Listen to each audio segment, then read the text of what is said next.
welcome to New Europe Studios, where you can watch us make the news. Today I'm interviewing Sophia Salenius from RegPoint. This is an organisation that's setting up new methods of warning about tsunamis. We all remember the terrible tsunami in the Philippines, and Ms. Salenius is hoping to give people more advance notice so they can get out of the way of danger. So, could you tell me a little bit about your system? Well, we work together with the Indian Tsunami Center in Hyderabad, who has all the expertise of seismologists, and they have put up a lot of models so that they can go out with warnings as soon as something happens. Our system is then analyzing and prioritizing these warnings to different geographical areas so that people with mobile phones, within 10-15 minutes, they will know what will happen and when. 10-15 minutes from the initial earthquake. reports going in From the earthquake. from an earthquake to people being warned and having that information verified in 10 to 15 minutes. Exactly. And What time and how high the wave will be. okay, so they'll know when it will arrive, how big it will be, and this will be localized. Yeah, today it's in 17 different geographical areas Okay. around the coast. And you were saying before that this has been quite a difference, because this is a point in one of the world's disasters where time is absolutely critical and where a few minutes notice can make all the difference.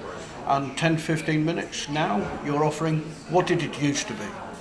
Oh, well, it was nothing before, because the last time it took 1.5 hours, 1 to 1.5 hours before the wave hit the shore, but there was still no warnings. There was nothing.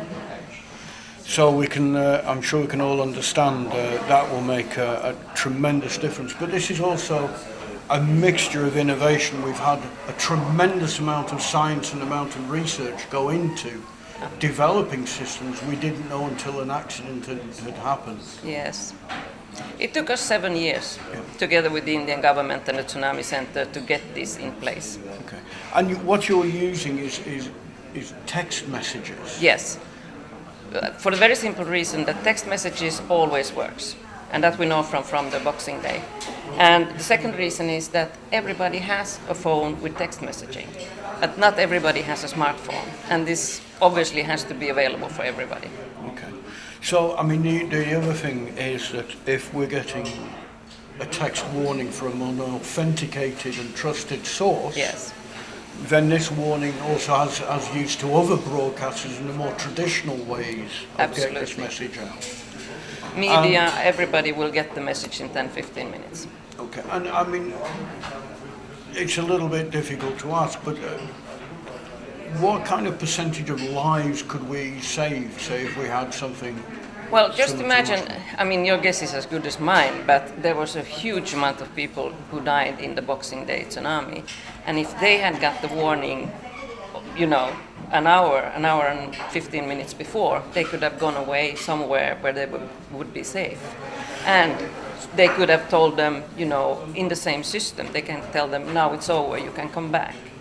It would have been, I mean, I can't even guess how many lives, hundreds, thousands of lives we have saved. It's a very difficult thing to estimate, and also it's a sort of area where you wouldn't want to make an exaggerated claim, of course, I understand that. Now, the idea of using mobile phones is quite an interesting one, because there is a view amongst people who perhaps might not be too aware of market penetration and how mobile telecommunications has revolutionized not just the technical West, but the developing world as well. So you would say that you'd be covering, to all intents and purposes, almost everyone. Yes, in India today they have 900 million mobile phones, and that's about one in every family and more. That's almost two Everybody. phones per European Union citizen, Exactly. isn't it, to put the figure in some kind of context. Now, the other thing is that this service is, quite rightly, I think, free. Yes. How do people join this service? So if we've got any of our readers who are either going to be in this area or, like many tourists, visiting, how are they going to join in so they can... Well, today, the Indian government only has the mandate to take care of their own people, so you would have to have an India mobile phone. But that's why we are here. We're trying to get the support of the EU Commission. We're trying to visit other governments, because they also have the mandate to do something, to save people. So maybe they can give it free to their citizens also, and then you just sign up for it, and you say, this is the area I want to have the warnings for. Okay. And as you were saying before, because the tsunamis can affect tremendously large areas, and I think we've seen with the Malaysian air crash just how difficult it is to search such a massive area and how hard it is for people to really understand the size of this. So Yeah. by sending the warnings out to 19 different locations, So this is going to be quite a step forward for people. Oh, absolutely. And they are also sending it to the government officials in all countries around the Indian Ocean. Okay. And you know, one of the things that the European Union does best is its emergency aid Yeah. and its operations, and certainly in the Boxing Day tsunami, the European Union response was quite phenomenal on the ground. Do you see them embracing this technology?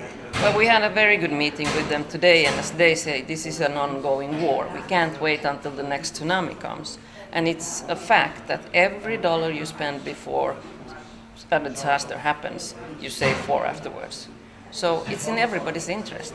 Nobody is a loser here. It's a good way to spend taxpayers' money. Well, I think if you can spend money saving people's lives, Exactly. and also making it far less difficult and costly to repair the damage from these events. And you know, scientists are warning. We've got the IPCC coming out with one. We've had a report from NASA that is that these sort of cataclysmic events are going to be tragically more common. So thank you very much for taking an enormous risk out of the hands of people, and for giving people a better chance of surviving disaster. Thank you, Andy.